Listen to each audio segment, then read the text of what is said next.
할렐루야. 반갑습니다. 우리 옆 사람에게 진리에 부유한 자가 됩시다 라고 인사하시기 바랍니다.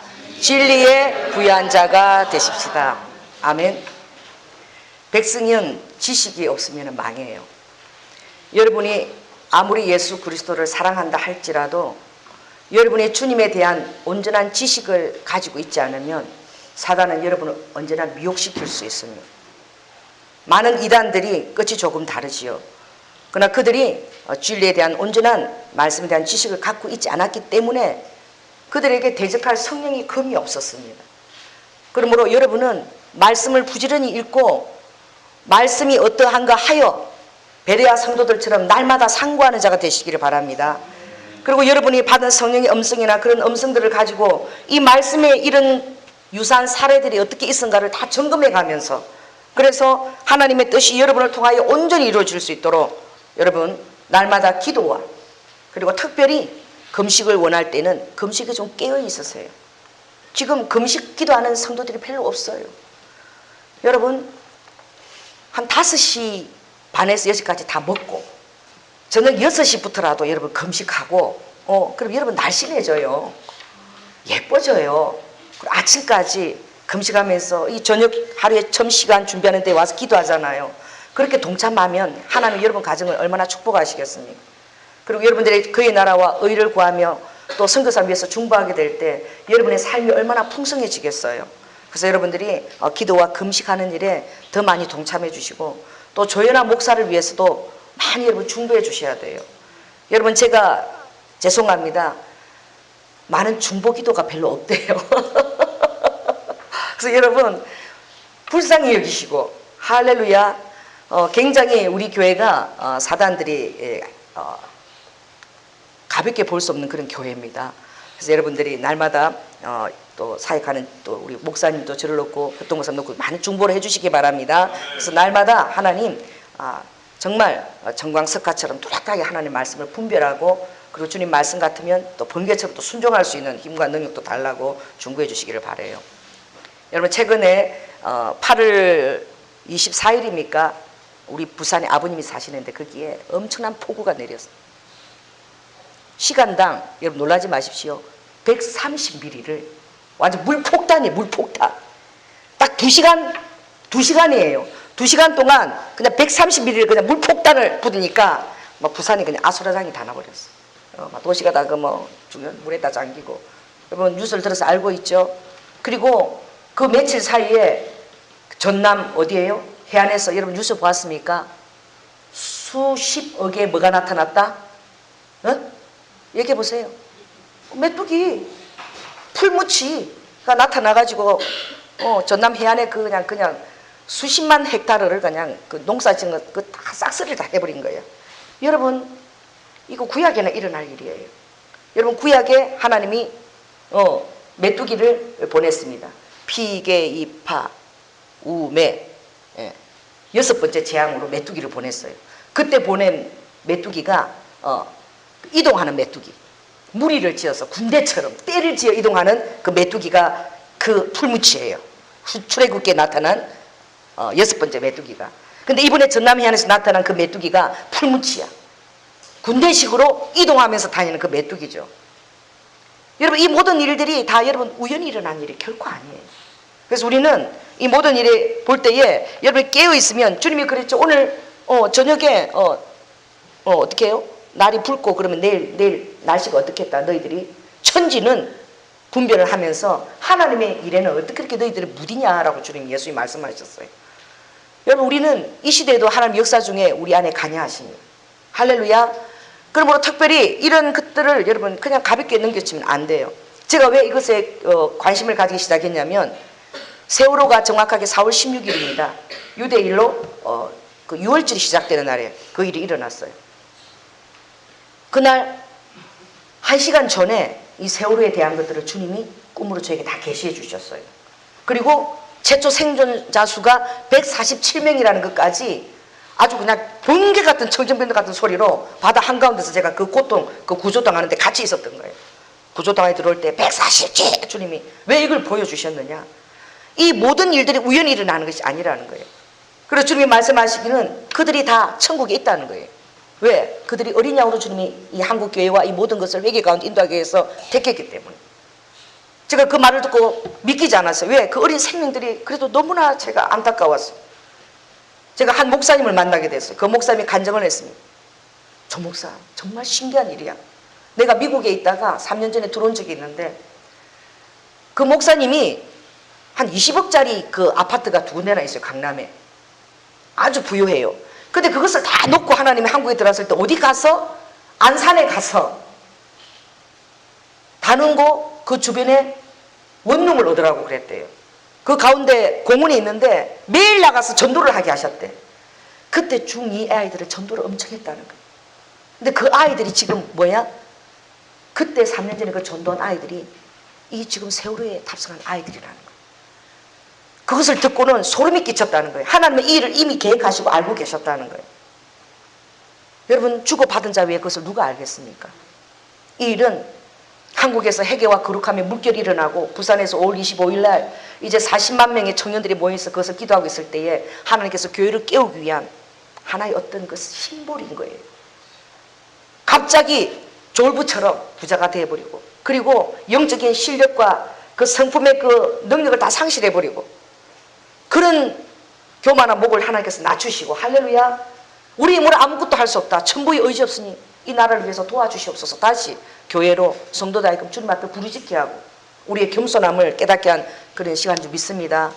여러분, 교황청에서 프란시스코 교황이 왔어요.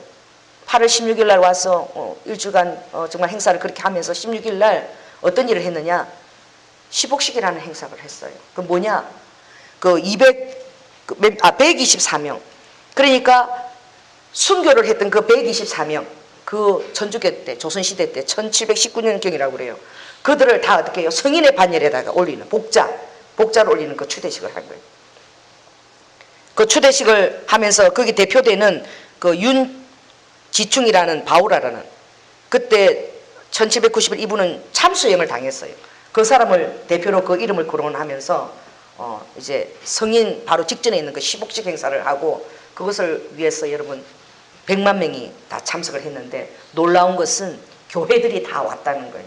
교회들이 와서 무엇을 했느냐, 천주교와 직제 같은 직통으로 어떻게 제도를 통일하는, 그게 다 어떻게 해요? 도장을 찍은 거예요. 2014년 뭐를 치르고 난 이후에, WCC 대회를 치르고 난 이후에, 이것이 바로 1년 뒤에 이제 교황과 더불어서 모든 이제 종교를 통합하고 WCC와 NCCK와 더불어서 천주교와 더불어 이제 모든 종교가 다 하나로 통합되는 데 있어서 그 직제의식을 개신교들, 목사와 성도들이 가서 함께 치러냈어요. 이래 또 부산이 또 쓰임을 받았죠. 여러분, 이제 이런 어떤 개막 전조 사단 행사를 했는데, 거기에 정말 그 스텝들과 행사를 치러내는 사람들은 루시퍼 그 그림이 된 그것을 입고 아예 루시퍼 재단을 서고 루시퍼라는 그 영송을 띄우고, 여러분, 점점 여러분들이 이제 분별하는 시대가 이제 어려워질 것입니다. 여러분, 이사야 14장 12절에 보면 그 사단에 대한 언급이 있어요. 너 하늘에서 떨어진 너 누구요? 루시퍼예요. 옛날 성경에 보면, 킹 제임스 성경에 보면 여전히 너 하늘에서 떨어진 아침의 아들 어떻게 해요? 루시퍼예요. 하늘에서 교만한 것으로 말미암아 너가 아름답고 하나님께서 영원하게 지었던 으로 너 아름다움에 너가 취해가지고 하늘나라의 그 위계 질서를 권위를 깨뜨리고, 그러므로 하나님 땅에 떨어진 거예요. 그걸 루시퍼라고 되어 있어요. 자, 여러분, 계명성에 해당하는 그 이름은 예수 그리스도입니다. 베드로후서 2장 21절에 보면 너희들은 이 흑암의 때가 어두울 때에 아침의 아들 샛별 계명성 대신 예수 그리스도가 너희 마음에 뚜렷하게 떠오르도록 그것을 주의하여 보는 것이 굉장히 필요하다는 거예요. 왜? 많은 마지막 때에 사단들이 나온다는 거예요. 많은 거짓 선지자들이 나와요. 강림 천사를 위장같이 나오는데 막 샛별처럼 많은 무수한 그런 별처럼 나온다는 거예요. 그러나 샛별은 해가 떠오르면 모든 별들이 다 빛을 잃을 때에 그것만 유일하게 남아서 남쪽 하늘에 반짝이고 있어요. 본 적 있는 분 계세요? 나 새벽기도 열심히 나는 사람 봤죠. 다 사라졌는데 동토르기 직전에 그 샛별이 남쪽 하늘에서 비치고 있어요. 우리의 참된 스타 예수 그리스도를 상징하는 것입니다. 다 반짝반짝 밤하늘 반짝이도 다 가짜라는 거야. 나만 끝까지 남아서 빛을 발휘하는 누구요? 바로 예수 그리스도. 그분이 우리 마음 안에 샛별로 떠오르기까지. 그런데 지금 여러분 이사야 14장 12절에 보면 너 아침의 아들 땅에 찍혀 떨어진 루시퍼 자리에 누굴 집어넣냐면은 너 아침의 아들 찍혀 땅에 떨어진 누구요? 계명성이라고 집어넣었어. 이제 점점 루시퍼의 자리에 예수 그리스도를 놓고 있습니다. 이제 정말 예배가 가수가 되고 이제 시간들이 흐르면 사람들이 금송아지를 하나님이라고 섬길 거예요. 출애굽기 32장에 아론과 백성들이 그들이 만든 금송아지를 바알이라고 섬긴 게 아니에요. 누구라고? 하나님이라고 섬긴 거예요. 미혹이 아름다운 유혹이에요. 아름다운 미자에 우리의 마음을 그려. 미혹이 여러분 우리의 마음을 막 달콤하게 앗아가는 거예요. 달콤하게 앗아가요. 평화를 가장하는 거예요. 평화를. 거짓 평화예요. 어떤 것입니까? 사랑과 자비와 이 모든 손에 손잡고 하나 되어서 이런 것도 종교의 어떤 기저로 흐르는 거예요. 그래서 모든 종교가 다 하나로 다 통합되고 모든 종교 안에 다 구원이 있고 가는 길만 다르지 골짜기는 산의 정점처럼 다 통한다. 다 통하게 되어 있다. 여러분 놀라지 마십시오. 무수한 종교자들 여러분이 존경했던 그 리더들이 그렇게 같이 교제합니다. 교제를 나눠요. 그리고 진리의 도가 어떻게 되죠? 해방을 받습니다. 여러분 진리라는 것은 진리의 도는 여러분 해방받는 것이 아닙니다. 할렐루야. 그것은 이 마지막 때 우리가 해방받고 있는 진리의 도는 바로 무엇이냐? 천하 아버지께서 구원받을 이름을 예수 그리스도밖에 준 적이 없다는 거예요. 아멘. 그분만이 길이요 진리요 생명이고 예수 그리스도를 통하지 않고는 아버지께로 갈 자가 없다는 거예요. 불교에서 말하는 극락을 통할 수 없어요. 그건 다 신기루예요. 허상이에요. 여러분 이 진리에 여러분이 반드시 서시기를 바랍니다. 그러므로 오늘 이 모든 한국에서 가정스러운 것들을 불러들여서 이 한국이 영적 어떤 기선장을 노릇을 하는 것 같아요. 여러분 한국이 작은 나라가 아니에요. 영적으로 거장이에요. 그리고 모든 세계에 내려오는 사람들이 어디를 주목하느냐? 한국을 영적으로 사로잡아라. 그러면 그 민족들이 얼마나 다혈질이고 종교적인 심성을 갖고 있는지 아주 목숨을 불나방처럼 내어놓는다는 거예요. 그러니까 한국을 공략하면 어떻게 해요? 전 세계가 공략이 되어집니다. 여러분 미국이 선교사 이후로 이제는 한국이 그것을 자체적으로 오버해버렸어요. 한국이 얼마나 열정적인 민족인지 몰라요. 그리고 참으로 급하고 참으로 빠른 민족입니다. 베드로가에 속해요. 뭐하고? 행동하고 생각은 나중에 하는 거야. 행동부터 먼저 하는 거예요. 물리를 먼저 일단 긋고 보자는 거야. 여러분 그런 민족이니까 이 얼마나 이 파워풀하게 영적인 이 속도를 낼 수 있겠어요. 여러분 일본의 고베 지진이 일어났을 때 한국에 가서 이렇게 가는 사람들이 도와줬는데 일본에서는 그걸 할 수 있는 것들이 어떻게 해요? 의논하느라고 스미마생 그리고 전부 눈치 보죠. 일본 사람들은 절대 튀지 말라. 어릴 때부터 가르치는 게 튀지 말라. 튀면 이짐에 당한다. 죽는다. 그러니까 절대 보통 선에서 따라가라. 우리 한국 사람들 얼마나 튑니까? 튀는 사람이 너무 많아서 그냥 배가 어떻게 해요? 산꼭대로 올라가 버려요. 그럼 일본 사람들은 막 어떻게 해요? 한 사람이라도 막 반대하면 안 되는 거예요. 막 그거 의논하느라고 고베 대진이 나서 지금 막 사람들이 죽어가는데 빨리 지금 뭐 구급대를 보내고 해야 되는데 그거 의논 지금도 그랬잖아. 이번에 원전 이거 일어났는데도 전 세계에서 원전 학자를 보내겠다, 물리학자를 보내겠다, 뭘 하라, 도로를 하겠다 그러는데도 도로 봉쇄시켜놓고 의논하다고 시간 다 보내는 거예요. 의논하고 확실하게 하겠다. 여러분 사람의 확실한 것이 하나님의 어떻게 해요? 미련한 것이 더 강합니다. 자 따라해보시오. 사람의 지혜로운 것보다 하나님의 미련한 것이 훨씬 강하다.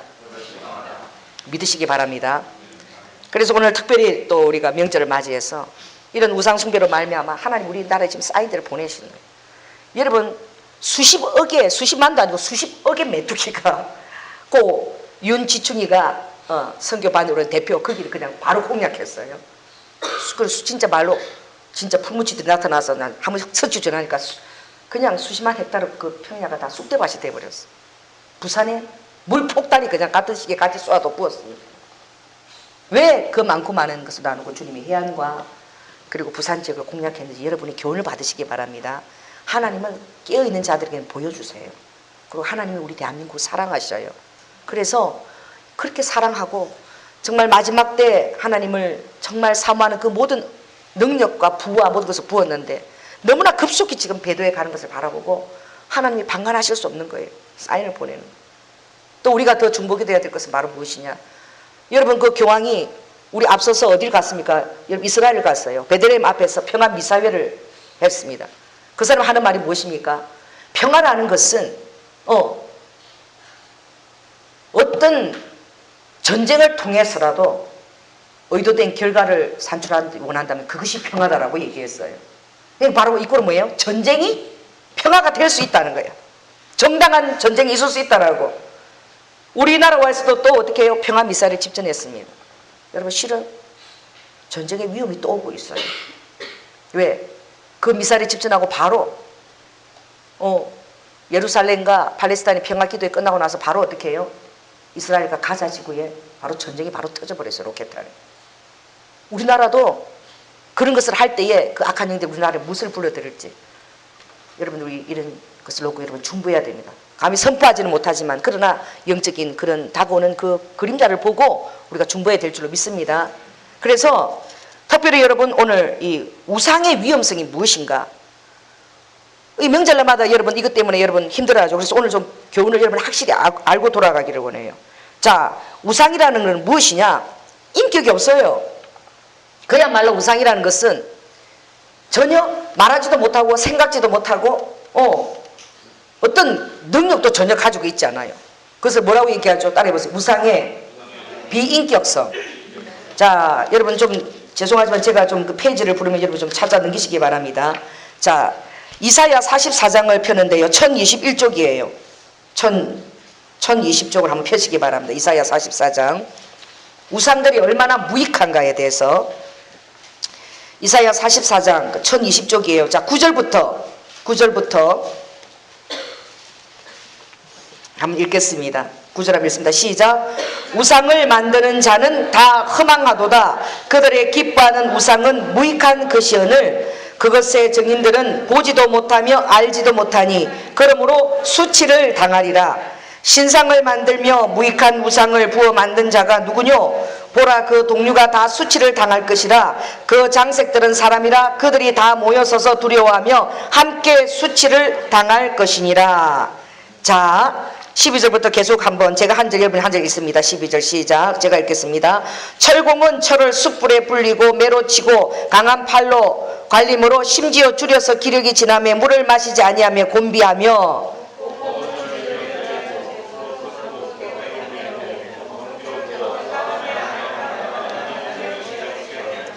그는 혹 백양목을 베이며 혹 디르사 나무와 상수리 나무를 취하며 혹 산림 중에 자기를 위하여 한 나무를 택하며 혹 나무를 심고 비에 자라기도 하나니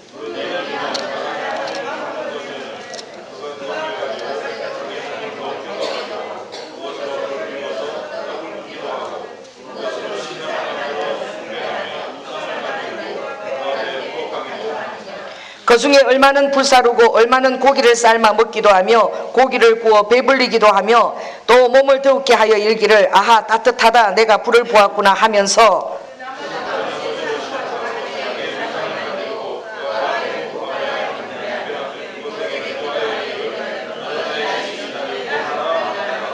자 19절을 한번 19절 20절 같이 읽습니다. 시작. 마음에 생각도 없고 지식도 없고 총명도 없으므로 내가 그 나무에 얼마로 불을 사르고 그 숯불 위에 떡도 굽고 고기도 구워 먹었거늘 내가 어찌 그 나무지로 가증한 물건을 만들겠으며 내가 어찌 그 나무 토막 위에 굴복하리요 말하지 아니하니 그는 죄를 먹고 미혹한 마음에 미혹되어서 스스로 그 영혼을 구원하지 못하며 나의 오른손에 거짓 것이 있지 아니하냐 하지도 못하느니라. 이렇다는 거예요. 그러니까 전혀 비인격이에요. 인격이 없다는 것은 뭘 보거나 생각하거나 전혀 어떤 힘도 없다는 거죠. 그런데 3분의 1은 어떻게 해요? 그것을 가지고 밥을 지어 먹고 태웠어요. 또 3분의 1은 어떻게 해요? 밤을 데피고 심심하니까 3분의 1 가지고 이제 뭘 만드는 거야. 그리고 그들한테 나를 구원하라고 한다고 하니 이처럼 어리석은 일이 어디 있냐는 거예요. 그러나 우상의 인격성이 있습니다. 이제 어떨 때 그 비인격이 인격을 갖게 되느냐? 자, 오늘 우리 본문을 한번 보시기 바랍니다. 고린도전서 10장. 자, 19절부터 22절까지 한번 읽겠습니다. 19절.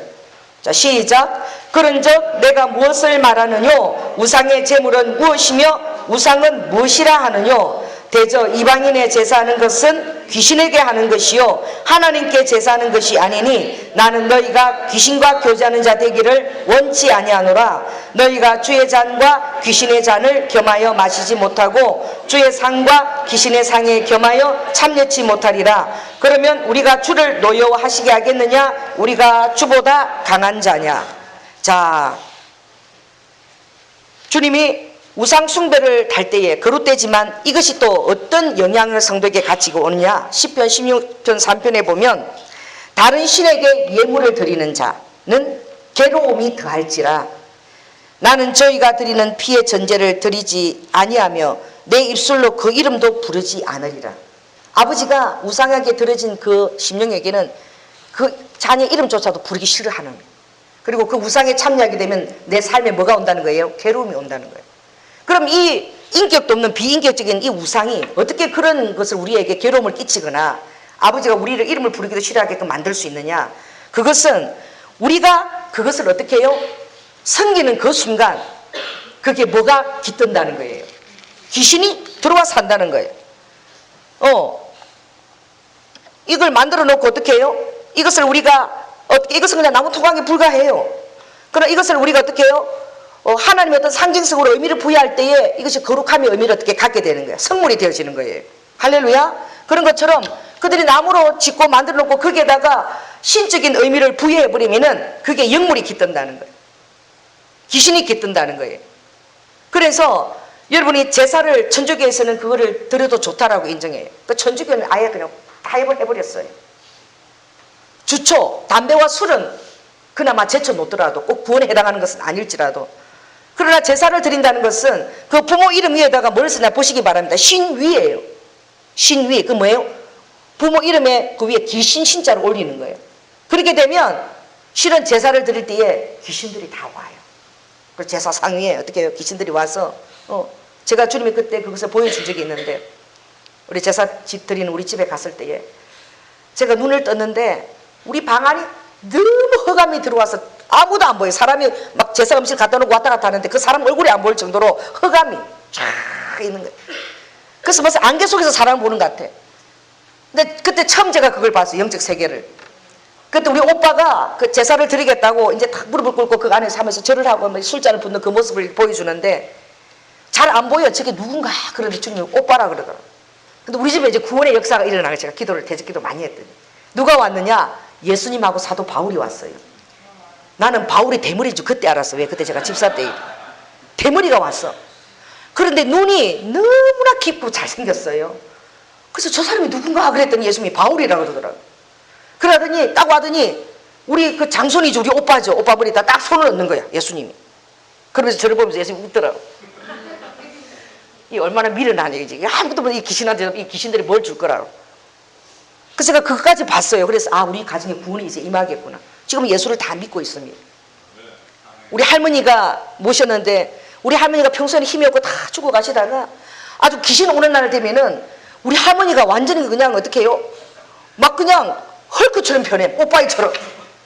해가지고 막 한복 입고 딱지 메고 야! 생선이 여기 나라 저기 나라 하면서 막 전도치하는 거야. 막 우리 할머니가. 귀신이 힘을 주나 봐.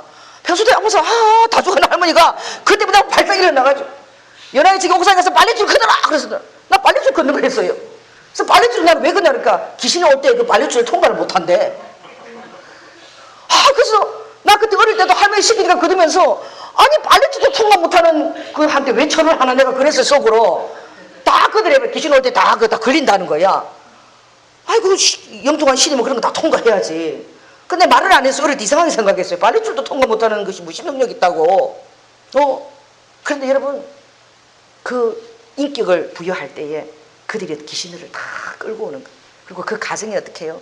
막 어려움들을 고난을 막 더하게 하는 거예요. 그래서 제사 음식은 믿는 자들이 잘 먹었자 본전이에요. 되도록이면 안 먹는 게 좋아요. 일본에도 가면은 여러분, 일본에는 인형의 그런 영화들이 많이 나오죠. 그 인형들, 왜 여자들이 태어나면 3월 3일 날 희나 맞절이가 있고, 남자들은 5월 5일을 남자의 날로 쳐요.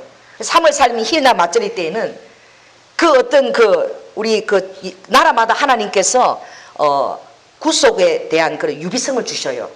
복음이 들어갈 때에 유사성을 줘서 복음을 환영할 수 있도록. 그리고 어떤 일을 하느냐면은 딸은 인형을 다 사는 거예요. 그 3월 3일 날.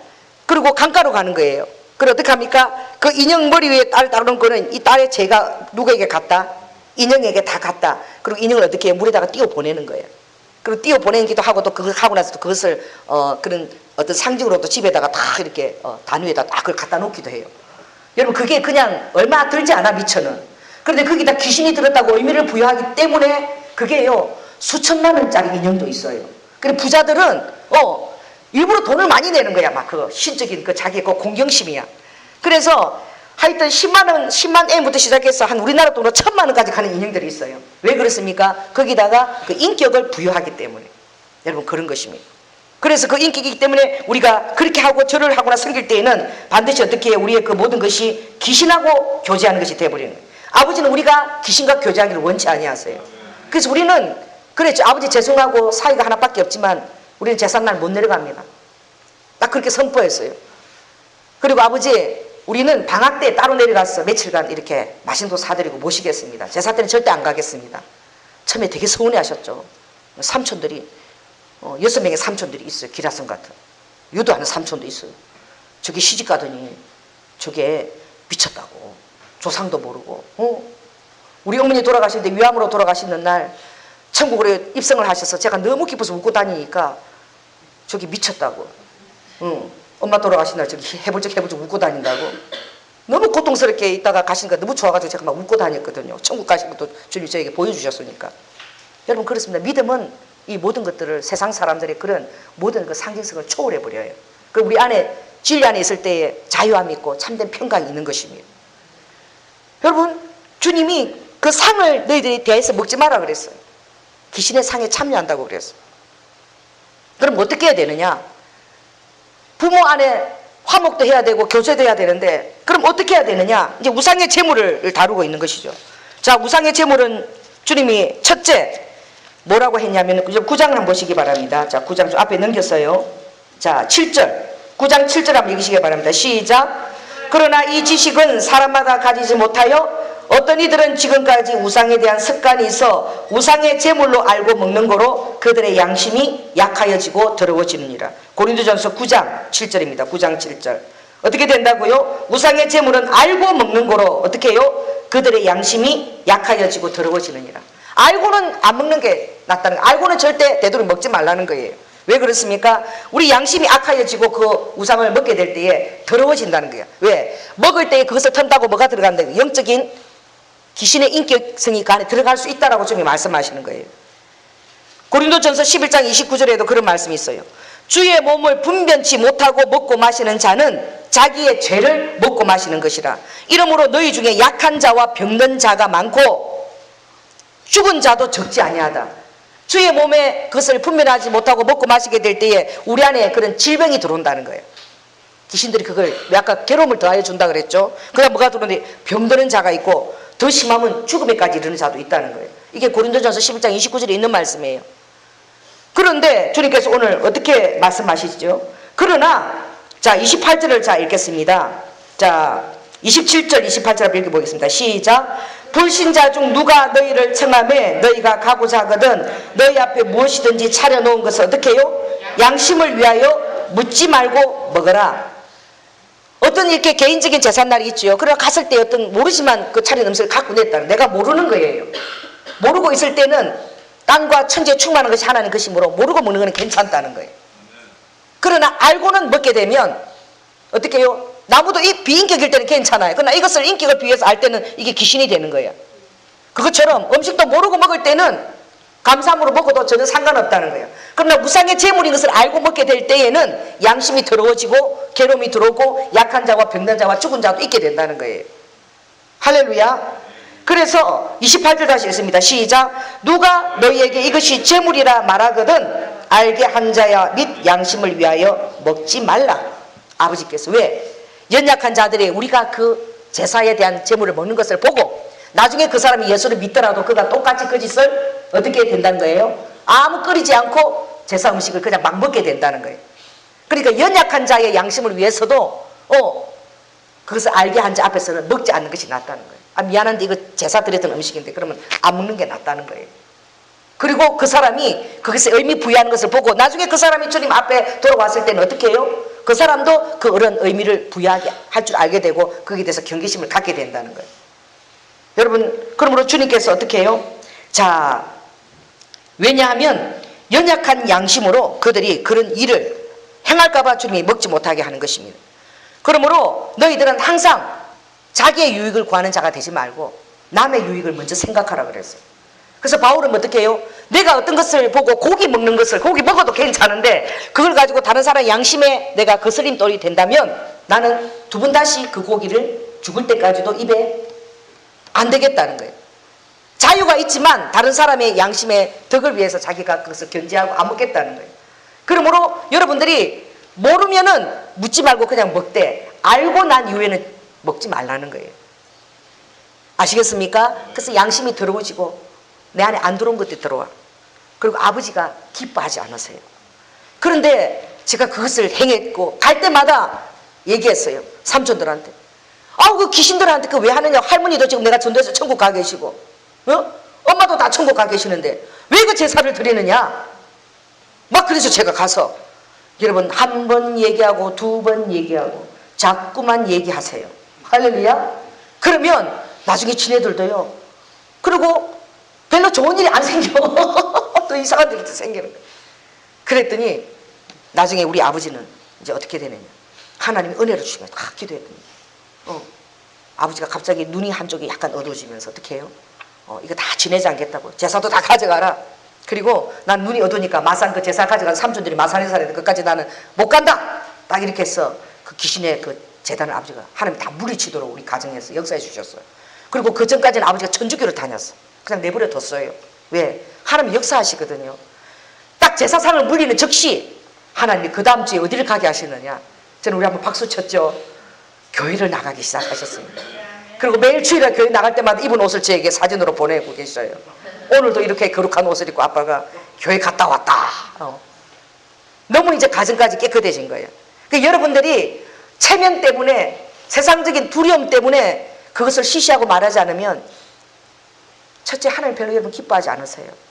왜냐하면 우리의 신앙은 체면을 위해서 하는 것이 아니라 우리는 순교자의 삶을 사는 것입니다.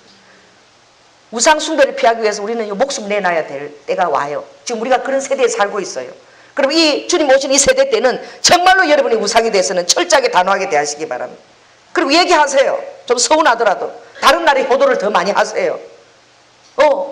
그리고 그러세요. 정말 6.25 때에 아버지가 돌아가시고 난 다음에 살아서는 불효하면서 정말 그게 옳은가 한번 얘기해 보세요.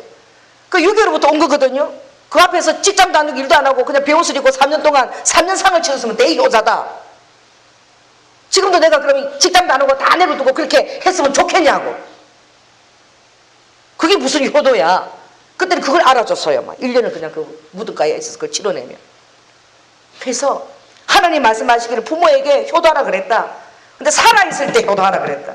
죽고 나면 그 영이 아무 일도 할 수 있고 흑암이나 천국 가운데 이제 그 영이 갇히게 되므로. 그죠? 그러니까요. 예수 믿는 사람들은 얼마나 좋아요. 여러분 뭐 제사 이것 때문에 그 연연할 필요가 없습니다. 저번에 보니까 제사를 안 지낼까봐 재산도 안 준대. 그러니까 막 의논하는데 어떻게 하냐. 그러면 죽고 난 부모가 어떻게 아느냐. 인간들이 하는 말이야. 제사 지낸다 그러고 상속 받으면 되잖아. 막 이런 얘기들 하는 거예요. 그 얘기 자체가 얼마나 웃기는 거예요. 제가 봤으면 동치민가 뭐 그런 데서 그런 얘기를 하더라고요. 여러분 예수 그리스도의 복음 안에 있으면 살아있을 때 진정한 효도를 하는 것입니다. 할렐루야. 내가 우리 자녀들한테 그래요. 하나님한테 11조 내고 부모한테 또 11조를 내라. 할렐루야. 그렇게 딱 가르치는 거예요. 니네 덕 보려고 키운다. 자 따라해보세요. 저를 따라해보시기 바랍니다. 니네 키워가지고 내가 무슨 덕 보려고 그러나. 이거 잘못된 거 성경적이 아니에요. 성경은 뭐냐? 자식 잘 키워서 덕을 받고 또 받고 누리거라. 할렐루야. 이게 하나님의 성경 말씀이에요. 그 잘 가르쳐서 이걸 받으십시오. 내가 우리 아들한테 그랬어요. 건축하는데, 야, 내가 호주에 가니까 그때 여기 한국에 계시는 부모님 여기 한국에서 사회 가는데 그 아들을 호주 유학 보내가지고 아주 잘 나가는 건축회사에 취직이 됐는데, 이분이 사역도 안 하고 뭐 순회 전도자처럼 그러는데 차도 몰고 다니고 맨날 돈도 잘 주고 나 밥도 잘 사줘요. 그래서 목회도 안 하고 그런데 무슨 돈이 있어요. 그러니까 이분이 다 웃으면서, 우리 아들이 하나님 앞에 11조 내고 나한테 11조를 낸다. 11조를 얼마 받는데? 그러니까 300만 원을 받는데 한 달에. 그 아들이 어떻게 해요? 착착 그렇게 하니까 하나님이 계속 축복하시는 거야. 그게 사업도 아니고 그 월급을 받는 건축회사인데 무슨 그렇게 월급을 많이 주나 몰라. 그래갖고 일을 해야 되니까 300만 원 11조가 탈탈 온다는 거야. 아버지한테 11조. 나 그때 배웠어. 아, 하나님한테 11조 하고 성경에는 없지만 부모 고객 부모한테도 11조 하라. 할렐루야. 그래서 지금도 우리도 부모님을 계속 드립니다. 그리고 추석 때는 200% 보너스 200%. 여러분 그렇게 하세요. 아멘? 이 아멘을 안 하네. 아멘 하셔야 돼요. 따라해보세요. 평소 때 잘 용돈을 잘 드리고 특별한 날에 생일날이나 명절날에는 보너스 몇 프로? 200%. 막 다른 거 다 젖히고 딱 하는 거야. 그러니까 우리 아버지가요 맨날 그래. 이제 다 있을 때 잘해가 노래예요. 그런 노래가 있더라고. 있을 때 잘해 뭐 이런 노래가 나왔나 봐. 맨날 그 노래를 우리가 가면 부르세요. 야 들어봐라. 있을 때 잘해. 이제 다 복음이 딱 들어간 거야. 죽고 나서 아무 소용없다는 거 아시는 거야. 그러니 여러분 자녀들에게도 잘 키워서 신앙으로 잘 키워서 덕을 많이 받으시기 바랍니다. 할렐루야. 그 성경적인 원라요. 왜? 너희의 자녀들이 있는 자들은 성중에서 뭘 당하지 아니하리라. 수치를 당치 아니하리라. 또 그 자녀들은 뭐야? 장사의 수중에 있는 전통에 가득한 화살과 같았어. 여러분 장사가 뭐가 무게요? 옛날에 딱 여기 그냥 전통에 화살을 물면 이 화살이 있으면 전쟁터를 나가는 거예요. 장사가 수중에 화살이 있으면 두려움이 없는 거예요. 화살을 닿는 통이 전통이에요. 그 딱 꺼내가지고 딱 맞추면 다 대적을 맞추는 거야. 근데 자녀를 어디다 비유했어요? 장사의 수중에 가득한 화살. 모든 나의 어떤 삶의 어려움에 이 대적들을 겨냥하는 거예요. 그러니까 부모한테 잘못한 자녀들은 근데 야단을 막 쳐야 돼 그냥. 오늘도 제가 가서 막 야단 칠 거야. 부모한테 조금이라도 아픈 소리 하고 그러면 야단을. 왜? 자기 축복의 문을 막는 거예요. 하나님께서 부모에게 공경하라. 물론 부모가 또 주님 뜻 안에 있어. 주님 뜻 안에서 부모에게 순종하라. 할렐루야. 이것이 너희들에게 축복받는 약속에 있는 제일 첫 계명이라 그랬어요. 인간에게 주어진 첫 계명이라는 거예요. 부모를 공경하고 순종하는 것이. 할렐루야. 그 대신 부모들은 절대 자녀들을 노예케 하지 말라 그랬어요. 사랑의 교훈으로 그들을 양육하라. 그 치밀함을 누리라 그랬어요. 아무도 치밀함 안 누려놓고 갑자기 다 내려놓고 왜 안 오냐 그러면 자식들이 와요? 그러니까 평소 때 치밀함을 누려야 돼. 아버지하고 한 번도 같이 안 있어보니까 어색해가지고 뭐 한 시간도 못 있겠대. 주리가 틀리고. 왜 갑자기 평소 때는 안 찾다가 늙어가지고 왜 나를 찾느냐 외롭다 그러고. 같이 있는 훈련을 좀 해줬어야지. 막 버겁고 막 그런데 맨날 아버지하고 낚시도 같이 다니고 여행도 다니고 이러면 아버지하고 친밀함을 누리기 때문에 아버지하고 좋아요. 그러니까 나이가 들어서 이제 일을 다녀놓고 있으면은 그 자녀가 아버지 외롭고 이럴까 봐 계속 곁에 오는 거야. 근데 갑자기 한 번도 나하고 그런 시간도 투자 안 하고 그래 놓고 갑자기 나이를 다 내려놓고 이제 나 외로우니까 와라 그러면 그 자식이 와요? 어색한 거야. 한 시간 뺏기고 어색한 거야. 아 젊어서 나거든 늙어서 왜 저래? 부부들도 평소 때 잘하세요. 그래가지고 삼식이 되고 나서 그때 나를 잘 안 해준다고 서러워하지 마시고 평소 때에 여러분 연애하듯이 그렇게 사시기 바랍니다. 그럼 나이 들어서도 마누라가 친구 찾아 안 다니는 거예요. 여러분 제가 들었어요. 우리 전에 교회 권사님들이 모여가지고 세 번에 가는 얘기를 직접 들었어. 우리 권사님 남편 장로님이 돌아가셨어요. 세상에 나는 듣고 난 깜짝 놀래버렸어. 돌아가신 권사님한테 남편이 살아계시고 삼식이를 모시고 있는 그 권사님이 하는 얘기가 당신은 복도 많다. 삼식이를 하나님이 빨리 데리고 가서 마음껏 놀러 다니고 밥 안 차려줘도 되고 이러니까 복이 많대. 내 삼식이도 빨리 데리고 가도록 기도를 해달래. 이게 뭐예요? 그 세대 때는 다 그렇게 살은 거야. 맨날 바깥으로 돌고 도망갔다 주고 뭐 그 마음 다 한 줄 알죠? 아니에요. 삶을 나눠야 되고 시간을 나눠야 되고 취미를 나눠야 되고 영적 대화를 나눠야 됩니다. 그걸 해야죠. 돈 버는 기기 아니잖아요. 남편을 돈 버는 기기로 전락시키지 마시기 바랍니다. 할렐루야. 그렇게 취미라면 영역을 해야지. 삼시가 돼도 그 남편하고 같이 있고 싶은 거야. 같이 시간을 보내고. 그거 안 하면요, 죄송합니다. 어떤 집에는 떡국을 갖다 마차가 냉장고 안에 넣어놓더라고. 떡국을 랩으로 싸가지고 딱 바깥에 전화만 걸어. 떡국 꺼내가지고 먹고 렌즈에 돌리고.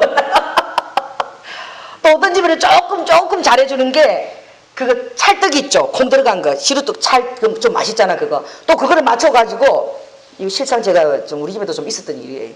그걸 맞춰가지고 냉동실에다가 탁탁 넣어가지고, 여보 그거 꺼내가지고 렌즈에 꺼내가지고 먹어. 그것도 밥이 이거야. 그러고 하루 종일 나가서 안 들어와. 저녁에나 마누라 얼굴 한번 그때 볼까 말까야.